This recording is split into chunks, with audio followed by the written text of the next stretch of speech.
Prime Minister Lee Hsien Loong says Singapore must reposition itself for the future through a national dialogue with the people being empowered to contribute.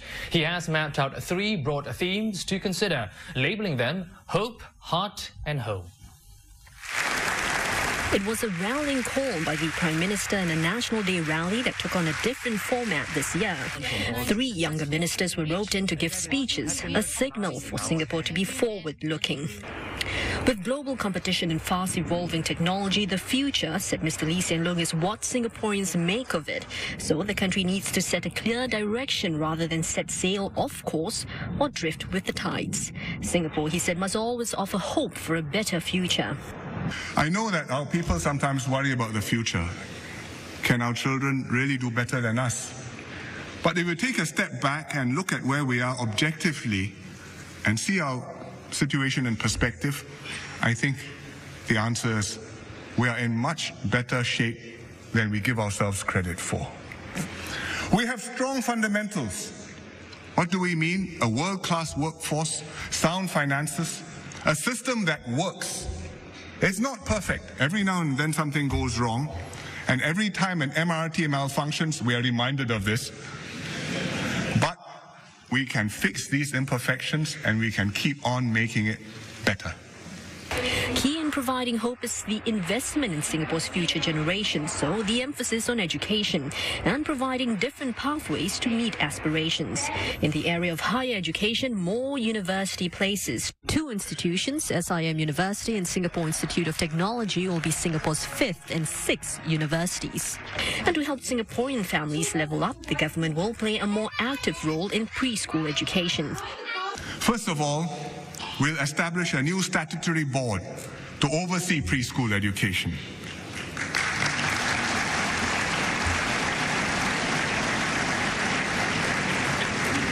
Even singles can look forward to something. Mr. Lee said the National Development Ministry is looking into whether singles will be eligible for grants when buying flats directly from the HDB. Besides hope, Mr. Lee said the Singapore of tomorrow must also have a bigger heart. On the government's part, there's been a major shift to have a more inclusive budget. In 2011, the government collected 8 billion Sing dollars from its net investment returns contributions. That funded 14% of social programs, including special transfers like CPF top-ups. Within the community, though, there are troubling signs. Mr. Lee spoke of disputes among fellow Singaporeans and something a little bit more difficult to manage, relations between Singaporeans and new arrivals. I think it's fair enough for people to express concern or to disagree with our immigration trends or oppose our immigration policies. That's part of the democratic debate. But I'm worried by some of the nasty views which are expressed, especially online and especially anonymously. Mr. Lee called on both Singaporeans and new arrivals to show a generosity of spirit to one another. And finally, building the best home for everyone. Here, Mr. Lee gave broad strokes on measures the government is looking into to raise the country's low fertility rate. This includes some form of paternity leave and possibly MediSave for each child at birth.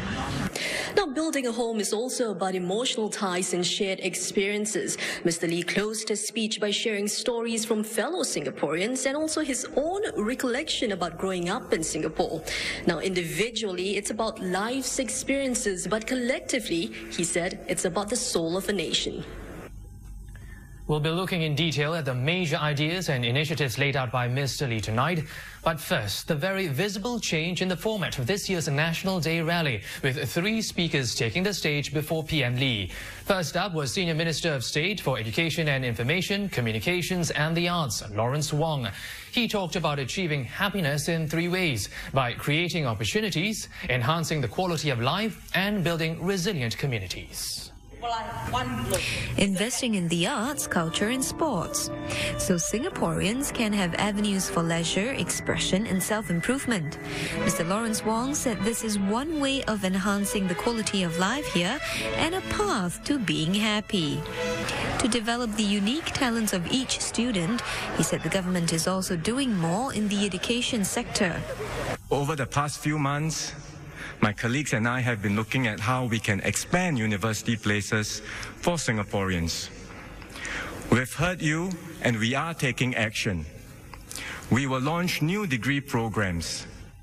Beyond education, doing community work can also contribute to personal happiness. Happiness lies in our hands.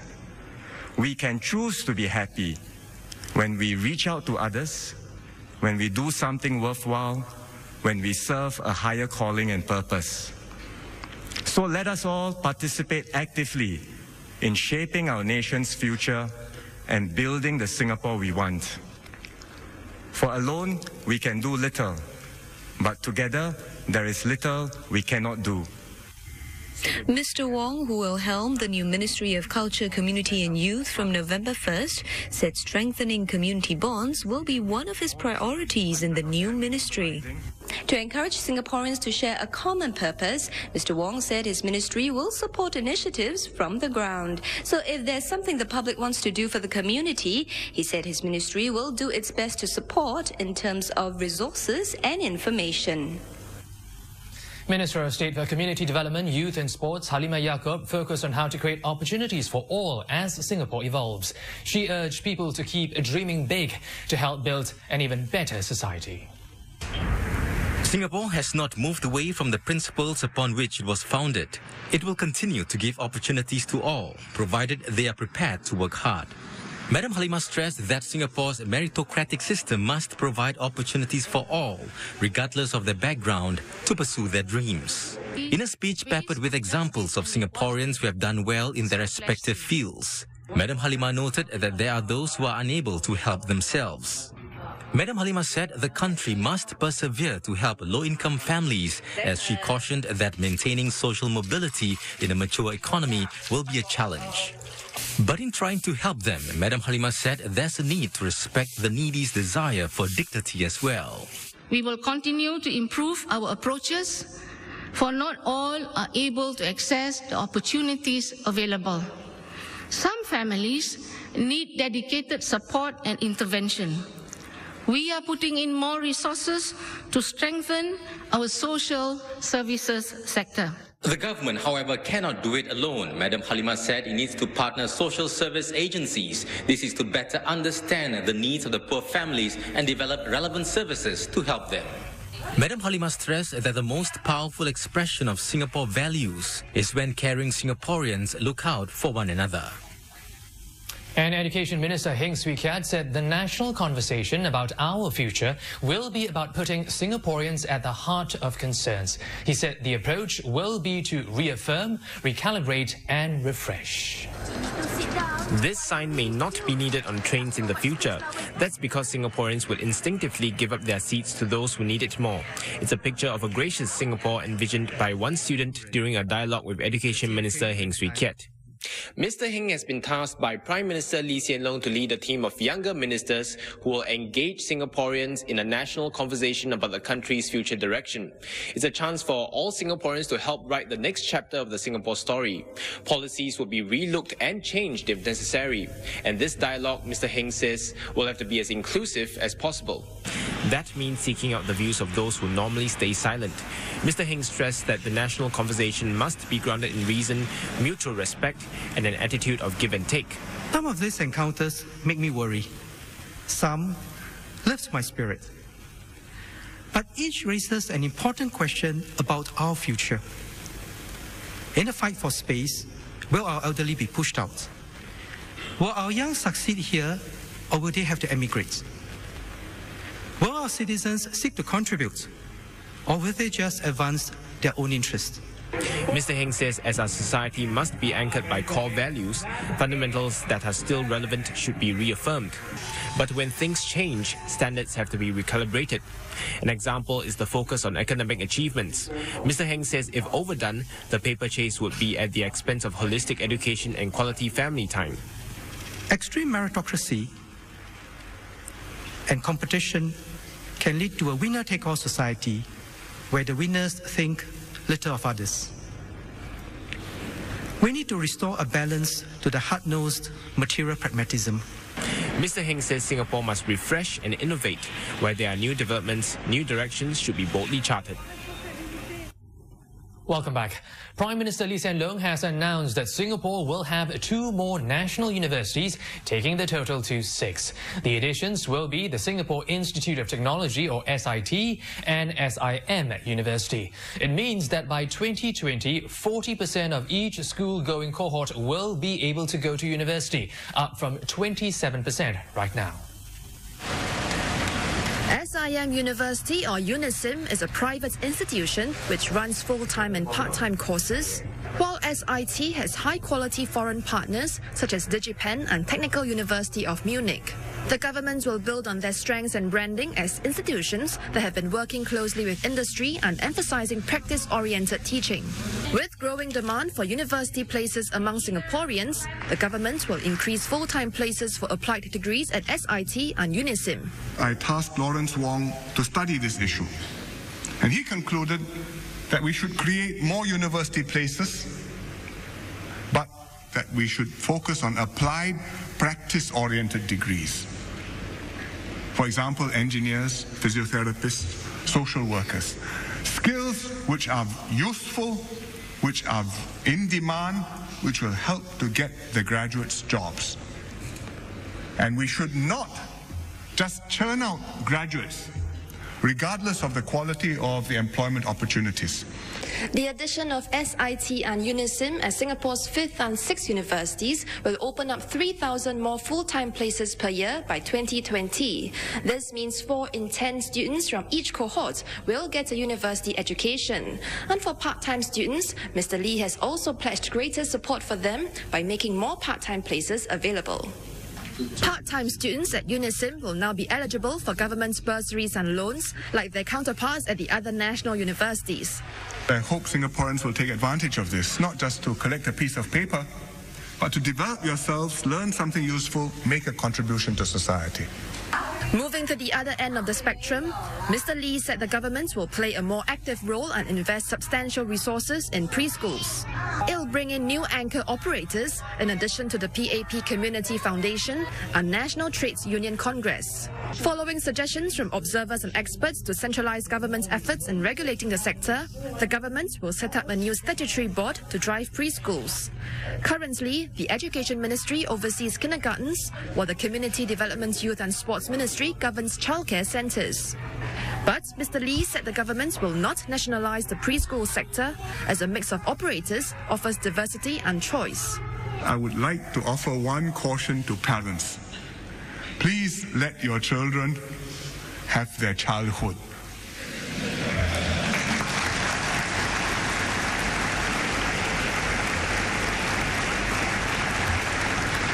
Preschool is to teach the kids certain skills which are best learned at that age. Language, social skills, basic motor skills. It's not meant for you to prepare with a primary 1, primary 2 textbook and to drill the kid at 3 or 4 years old so that by the time he goes to P1, he already knows what the teacher is supposed to teach him. Education experts, child development specialists, they warn against over-teaching preschool children. Mr. Lee said Singapore must always offer hope of a better future, and education is vital to creating hope for a better tomorrow. Mr. Lee also said Singapore has worked hard to build an inclusive society that takes care of its elderly and needy.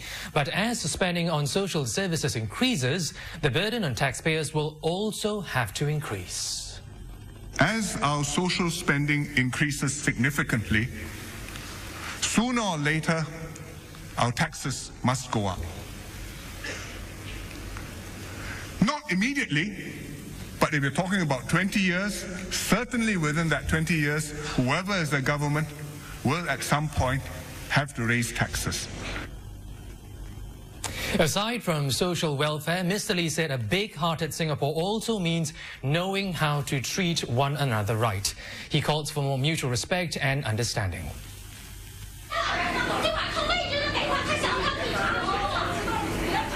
This video of 2 women arguing over a bus seat went viral on the internet. It drew swift criticism from netizens, with many slamming the younger woman who appeared to be a non-Singaporean. Mr. Lee expressed concern over the many nasty posts by Singaporeans about foreigners. He noted that such responses not only damage Singapore's international reputation, but also speak poorly of its people. There will be social frictions from time to time, so we should deal with these incidents maturely. It's all right to express disapproval of what's happened. It's necessary even. It's not all right to be a one-eyed dragon, or to condemn all non-Singaporeans or all Singaporeans based on the actions of a few bad apples. Also, it's wrong to slam the shortcomings of others but ignore our own transgressions. Mr. Lee also stressed that building better relations is a two-way process. Singaporeans have to show a generosity of spirit to one another, including to the new arrivals. And the new arrivals also have to make the effort to embrace our values, to commit themselves to Singapore, and to integrate into our community. We will welcome you into our midst, into our family, but you must make the effort too. But it hasn't been all bad. Mr. Lee said there have been many success stories in integration. Take Ms. Lê Ha Theng Mai, a Vietnamese who came to Singapore on a scholarship at 15. She initially had trouble adjusting due to language and cultural barriers, but she eventually adapted to local ways and became so localized that no one could tell she was a foreigner, said Mr. Lee. In concluding his message on a big-hearted Singapore, Mr. Lee says Singapore may be a small island, but it cannot be small-minded. Aside from being a prosperous and successful country, its people must be gracious and warm towards each other and towards others. All right, back now to our top story, the Prime Minister's National Day rally. The government is pulling out even more stops to try and get Singaporeans to have more babies. For one, a surprise mention by the Prime Minister that it's time to look at paternity leave. And to help defray the medical cost of raising kids, the government is considering setting up a MediSave account for each child at birth. Couples with children could also get priority when getting a home.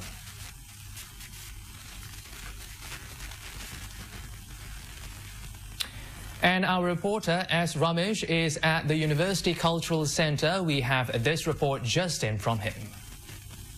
Joining me now here at the National Day rally is the Minister in the Prime Minister's office, Ms. Grace Fu, who is also overseeing the population policies. Prime Minister Lee Hsien Loong had touched on these issues in his National Day rally speech, and I have with me Minister Grace Fu to elaborate on these issues. Minister, what is the state of public consultation now on this issue of the population issues? We're in the midst of a consultation. We have talked to several groups of Singaporeans, and we look forward to meeting more diverse groups, as well as to talk about different aspects of population.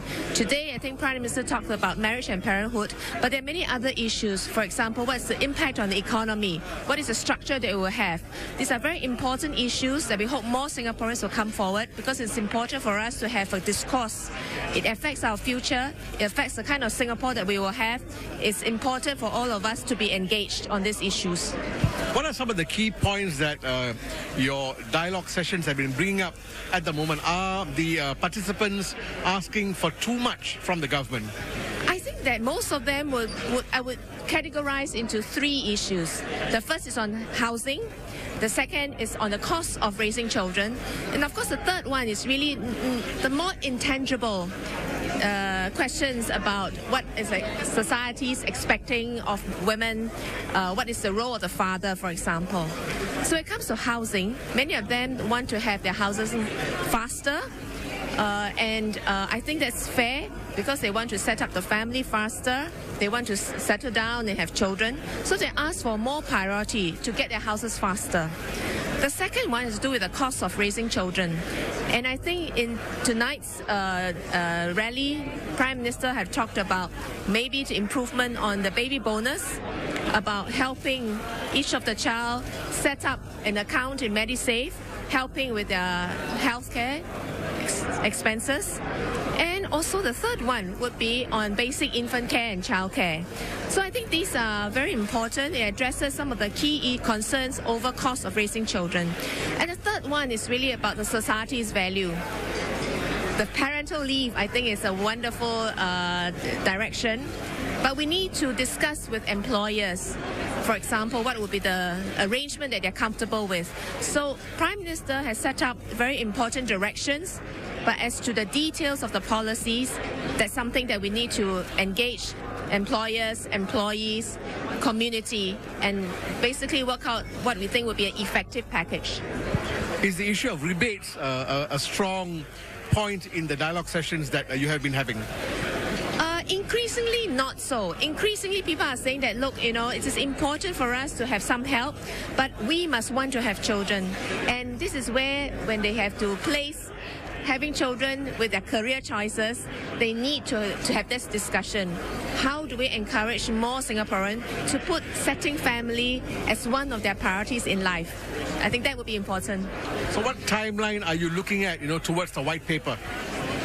We are looking at coming up with a white paper sometime towards the end of the year. We hope that we have something to announce by then. Right, thank you very much, Ms. Fu. Well, that was Ms. Grace Fu, who is a Minister in the Prime Minister's Office overseeing population issues.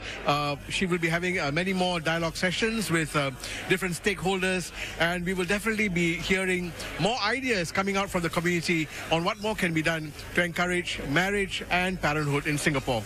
Back to you. All right, thanks, Ramesh. And now the details of the Prime Minister's announcements on tackling marriage and parenthood issues. More Singaporeans are remaining single or getting married later, and this has affected the country's total fertility rate. The rate reached a low of 1.2 last year, a far cry from the replacement rate of 2.1. Recently, I talked to one young lady, a teacher. She has 4 kids, young ones, from the age 14 to the age of 1. And she's gone back to work as a teacher. And she appreciates the schemes we have for working mothers, paid maternity leave, flexi work arrangements, and so on. But she says, even if you give me more of these leaves and perks, it will not help me with my career, which was important to her. So I asked her, what is the one thing that would encourage Singaporeans to have children? And she said, work-life balance. Other feedback received include promoting flexible work arrangements, keeping childcare affordable, and fathers getting time off for their newborn. Maternity leave at 16 weeks is about all right. You can make it longer, but employers have serious worries and we should take them seriously. And I think employees have worries too. But this idea of paternity leave in some form, either you give some to the husband or you make some of the maternity leave convertible. We've said no for a very long time, but I think it's time we change.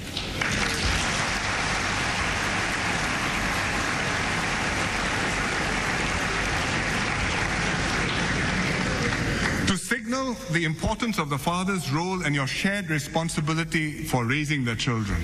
So please use the paternity leave for the purpose it is given. Such suggestions will be considered as part of the National Population and Talent Division study into the population issue. The division will work out a marriage and parenthood package by the time the white paper on population strategies is published. Mr. Lee said the measures aim to address the practical problems that couples face. Ultimately, he said, it's not about money, but of value and deep motivations. He said the government wants to create the right social environment and ethos for Singaporeans who want to settle down and have kids. Besides families, Mr. Lee said memories are also essential to keeping Singapore as the best home, whether it's the food, places, people, or events. And this picture, which I discovered recently and had not seen before, taken in May 1965, has all of that. 38 Oxley Road, parents, siblings, and also the dog. But over the years, more links form, more memories accumulate. So to me, more home means other things as well. Memories of places. Places you've known over the years, for many years, which have changed. You remember, I remember 9th of August, 1965, when it happened, 1966, our first parade. Nothing to march with except some national flags and colored flags. And then more variety, more equipment, helicopters, the national anthem. And you especially remember the moments when the flag flies past and you sing Majulah Singapura. The helicopter changes from UH, 1H, it went to the Super Puma, and now we have a Chinook. We're now on a floating platform. But when you sing Majulah Singapura, the pride and the emotion are the same. Mr. Lee said such memories define the Singapore story. And in creating a better Singapore, Mr. Lee said the drive to keep the Singapore story vital and fresh must never falter. Finally, this year's National Day rally featured for the very first time live signing for the deaf on webcast. And to celebrate the occasion, members of the deaf community got together to watch it this evening. They said previously they had to wait till the next day to read the newspapers. And that's all we have time for News 5 tonight. Good night.